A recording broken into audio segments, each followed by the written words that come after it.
बिहार के सभी 243 सीटों पर चुनाव लड़ने के दावा करने वाले चिराग पासवान को एनडीए ने महज 20 सीट दिया है और उनके दल में 150 प्रत्याशी हैं।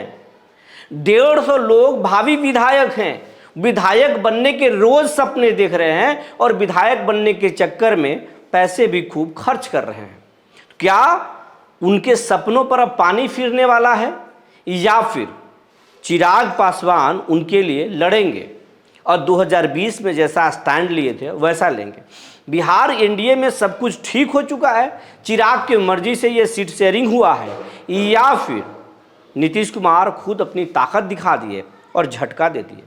जी नमस्कार, मैं हूं विपुल कुमार और आप देख रहे हैं सूर्य बिहार डिजिटल न्यूज। अब हम बिहार के तमाम लोगों से, तमाम दर्शकों से ये अपील करना चाहते हैं, ये आपका चैनल है, आपके प्यार आशीर्वाद से ये चैनल आगे बढ़ रहा है, तेज़ी से आगे बढ़ रहा है, आपका प्यार मिल रहा है। लेकिन जो भी साथी अब तक इस चैनल को यूट्यूब पर सब्सक्राइब नहीं किए हैं, सब्सक्राइब कर लीजिए, बेल आइकन को दबा लीजिए। अगर आप हमें फेसबुक पर देखते हैं तो पेज को फॉलो करना ना भूलें। सूर्य बिहार का अपना व्हाट्सएप चैनल भी है और उसका लिंक डिस्क्रिप्शन में दिया हुआ है, उससे आप ज़रूर ज्वाइन कर लें ताकि हर खबर, हमारी खबर आप तक पहुँचे। अगर आपको खबर अच्छा लगे तो लोगों तक पहुँचाएं। अब खबर आपको विस्तार से बताने जा रहे हैं। 2025 में चुनाव लड़ने से पहले एनडीए पूरी तैयारी कर लिया है। कई महीनों से जहां विपक्ष हमले कर रहा है और अब चुनावी कवायद में लगा है, उसके पहले, बहुत पहले एनडीए के नेता एक मजबूत गठबंधन तैयार है। लेकिन इस गठबंधन में सब कुछ ठीक नहीं है। इस गठबंधन में चिराग पासवान बोले कि 243 सीटों पर लड़ेंगे, तो मांझी जी बोले हम औकात दिखा देंगे। जब उनको उपचुनाव में टिकट काफ़ी नहीं मिला, दिल्ली चुनाव में और झारखंड में भी उनको आईना दिखाया गया, तो बोल दिए कि हम औकात दिखा देंगे। फिर उपेंद्र कुशवाहा रोहतास की एक सभा में बोल दिए कि कोई कदुआ समझ रहा है, समझेगा तो हम तो डूबेंगे, लेकर डूब जाएंगे। ये तमाम चीज़ें बिहार के एनडीए की सियासत में चल रहा था, ये चल भी रहा है। लेकिन इसी बीच में एक खबर आई कि बीजेपी एनडीए के जो सीट शेयरिंग का फॉर्मूला है वो अब सुलझ गया है। 102 सीटों पर जेडीयू चुनाव लड़ेगी बड़े भाई की भूमिका में, और छोटे भाई की भूमिका में बीजेपी लड़ेगी 101 सीटों पर। और जो 243 सीटों की दावा कर रहे थे चिराग पासवान, उन्हें महज 20 सीटें मिला है, क्योंकि नीतीश कुमार 2020 नहीं भूले हैं, इसीलिए उन्हें 20 सीट दिए हैं। नीतीश 2020 नहीं भूले, इसीलिए उन्हें 20 दे दिए कि आप 20 पर ही संतोष कीजिए, नहीं तो फिर आपको जो मर्जी है वही कीजिए।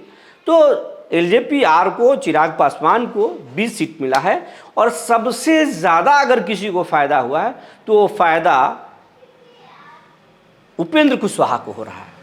उपेंद्र कुशवाहा को उम्मीद किया जा रहा था कि इस गठबंधन में 2 से 3 सीटें मिल सकता है, लेकिन उन्हें 10 सीटें मिला है उपेंद्र कुशवाहा को, क्योंकि अब कहा जा रहा था कि कुछ दिन पहले ही नीतीश कुमार से मिले थे, गुलदस्ता दिए थे, नीतीश मुस्कुराए थे, लगता था बात बन गया। अब जो सीट शेयरिंग फार्मूला जब सामने आया है तो उसमें वही नज़र आ रहा है कि नीतीश कुमार का आशीर्वाद कुशवाहा जी को मिल गया और 10 सीट मिला है। उनके पास तो उतने कैंडिडेट भी नहीं हैं मजबूत जो वो पहले से तैयारी कर रखे हों। वैसे तो बिहार के बड़े नेता हैं, कुशवाहा के नेता हैं, वो कहीं से चुनाव किसी को लड़वा सकते हैं, लेकिन मजबूत 10 लोग पहले से चुनाव लड़ने के लिए तैयारी नहीं की, तो 10 सीट उनको मिला है, उपेंद्र कुशवाहा को मिला है। और मांझी जी को भी सही सीटें मिल गया है, 20 सीट और 40 सीट चाहते थे, लेकिन 10 सीट मिला है। 10 सीट जीतन राम मांझी को मिला है। सबसे ज़्यादा फायदा उपेंद्र कुशवाहा को हुआ है। लेकिन अब बात यह है कि जो चिराग पासवान 243 सीटों पर तैयारी कर रहे हैं और करने की बात कर रहे थे, पूरा संगठन में ताकत झोंके हुए थे, वो आरा में भी ताकत दिखाए, वो गया में भी ताकत दिखाए, वो नालंदा में भी ताकत दिखाए और बिहार के कई जगहों में ताकत दिखाए। उम्मीद जताया जा रहा था कि इस बार जो है चिराग पासवान ताकत से आएंगे और 40 से कम सीटें नहीं मिल सकता है, कम से कम वो 30 सीटों पर समझौता करेंगे। लेकिन बात 20 सीटों पर बनी, 20 सीट ही मिला।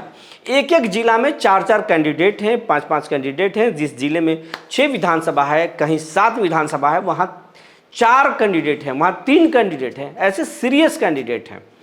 अब अगर ऐसे कैंडिडेटों की बात करें, उनके दल के ही कुछ नेताओं से बात हुई तो करीब 150 प्रत्याशी हैं, सीरियस प्रत्याशी हैं, जो विधायक बनना चाहते हैं, जो माननीय बनना चाहते हैं, और इसी चक्कर में रोजाना वो खूब खर्च कर रहे हैं, ताकत झोंक रहे हैं, कार्यकर्ताओं से लगातार मिल रहे हैं, लगातार कार्यकर्ताओं का से संवाद कर रहे हैं, लोगों की दुख दर्द में शामिल हो रहे हैं। तो 150 कैंडिडेट प्रत्याशी जो है वो लोजपा रामविलास के पास है। तो 20 सीट ही अगर मिला तो फिर बाकी के प्रत्याशी क्या करेंगे? क्या वो पार्टी को छोड़ देंगे, बागी हो जाएंगे, लोजपा रामविलास में टूट होगी, या फिर लोजपा रामविलास 2020 के तरह अलग रास्ता अपनाएगी? ये तो देखने वाली बात होगी। लेकिन कहा जा रहा है कि जो सीटों का फार्मूला तय हुआ है, वो चिराग पासवान खुश तो नहीं है, लेकिन भाग भी नहीं सकते हैं, वो कुछ दूसरा सेट करेंगे। और रही बात प्रत्याशियों की, तो कई लोजपा रामविलास के जो प्रत्याशी हैं वो अभी से ही दूसरे दलों के संपर्क में जा रहे हैं। कोई जेडीयू से अपना नाता जोड़ने में लगा है, तो कोई कुशवाहा जी के संपर्क में लगातार है।